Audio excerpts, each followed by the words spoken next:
allowed me a lot more, or gave me a wider range of thought. The fact that I knew what could be done, or I knew how to do something, and knew what was achievable, and it allowed me a lot more freedom of thought. I mean, it's really clear to me today that the wonderful math teacher I had, Leo Braverman, saved my bacon, in terms of making me do some of these things. And going to school, and Vance Morton understood this and got me to take theoretical math. So, and this was still, a young kid, just trying to find his way, and being caught up in the opportunities of having a new theater to play with, and getting this job as part of the superintendent of buildings and grounds, and doing all this stuff. But did you get a lot of the job because the scientific Howard Branson knew what to do? No, no way. Nobody. The creative. Nobody even knew what math was. They thought I walked around, as a fancy pants designer, with spats and epaulettes. It must have given you great pleasure in the early years to be able to tell an engineer that he didn't know what he was talking about, and that you did, or did you use it to get on his side? I never did that. I would certainly, I learned from watching George Eisenhower. He could debate the hind legs off a donkey. And that was good training. I mean, the difference was because of the courtly manner of Stanley McCandless, I learned to always be nice. That ridicule was stupid. And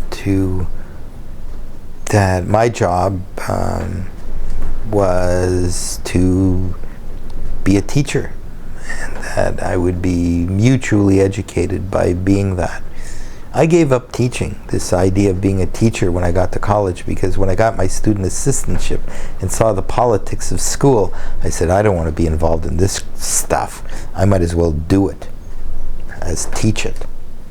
And now I'm a teacher again. I have been, I taught at WashU for a while, taught here and there. I taught on a Ford Foundation grant at one university for a while, studying teaching methodology. And now I've been teaching at the Lighting Research Center for 9 years, starting the 10th year soon. So I'm back to doing what I originally started out to do, but I've learned a lot, and I've done, a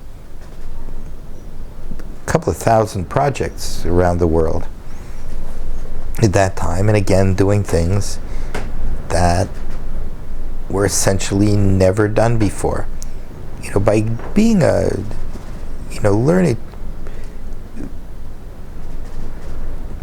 Every time I do a new kind of project, I write an essay, a philosophic essay, describing to myself perhaps, or to whoever I'm dealing with, what that type of project means in a generic sense. When that's down there, I have a clear impression of it.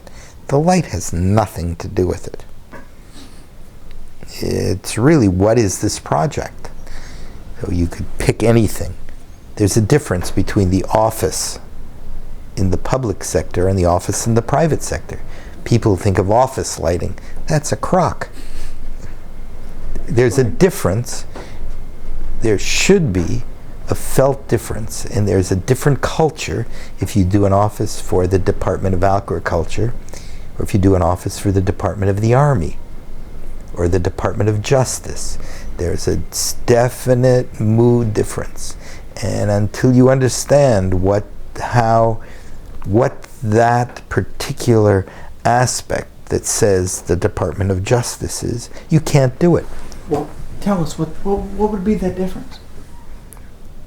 That difference is the composition of the sequence of emotion from arrival to transition through the spaces to destination. And that composition of how you compose those spaces tells you what that place is. If you have an architect who is designing those spaces that all is one, how do you make the lighting any different? Or as a designer, do you work with the architect to change his philosophy?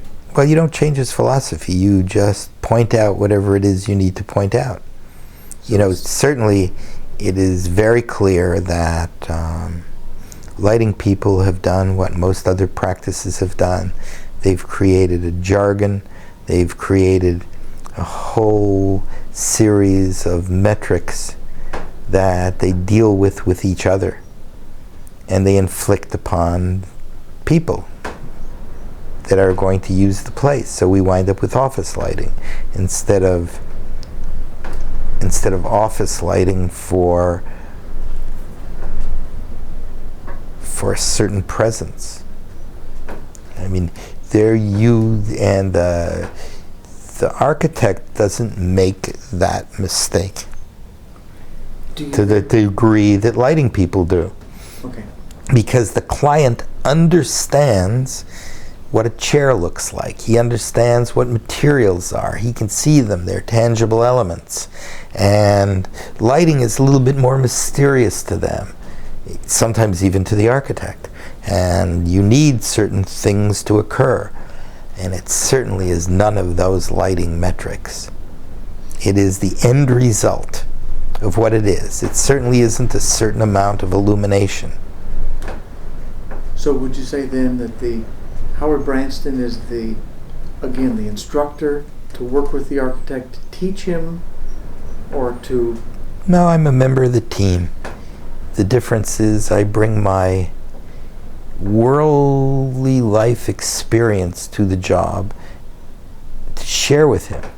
I don't to say what I've seen about similar projects or the use of that material. I don't wish to choose the material. I can suggest something to him, but it's his responsibility and his design. But I'm sharing with him, and I can tell him places to go and look at, or go with him and look at places and say, see this? This is what happens with this. Well, you can't do that with a light meter. Okay, well, let's not get too far ahead of ourselves. Last time we were really in a time frame was in the 60s. You're on your own being Howard Branston, the lighting designer. Tell us about the early days of being independent lighting consultant, independent lighting designer. Well, being brought up by Stanley McCandless, you have a certain handicap because lighting designers or professionals did not solicit business.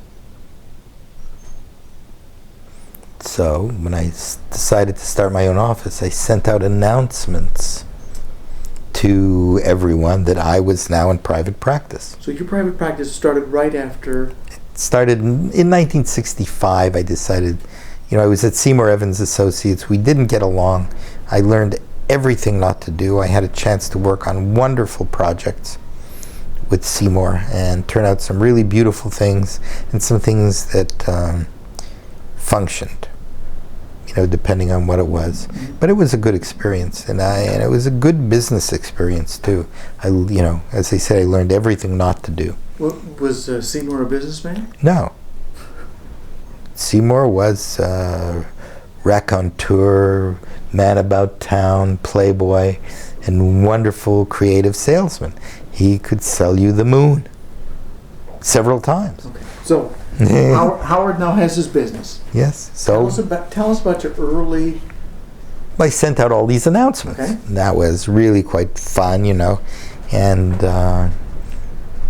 it gave me, I got this tiny office in the flower district in New York, above a flower shop, little walk up, and I had a very, very famous graphic designer who did packaging for Procter and Gamble and all of this and that, you know, major corporations. Was that? His name was Yeah, okay. coming back, you know. Some of these names are vanishing. This is a good exercise for me to try and think of some of these names. And I remember it was Ken. And Ken was a good designer. I mean, he was a world-class designer, and I picked him to do the graphics. And he did that for me as a pro bono gift to me to help my practice go, you know, get started. I could not afford to have hired him. So I had this very fancy stationery, you know, and sent this all out. This was this infinitely small text on the business cards? Yeah, you know, just really beautiful stuff, and What and it year went were- out What were year? 65? 65.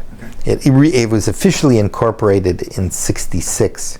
My family friend lawyer made me make it legal, you know, but I started out in 65, and it was a good opportunity for me to, you know, think about my music, because that's all there was to do, was to play the guitar and think about musical composition or writing, because I was waiting, since you weren't supposed to ask for a job. Nothing as denigrating or as low class as that. And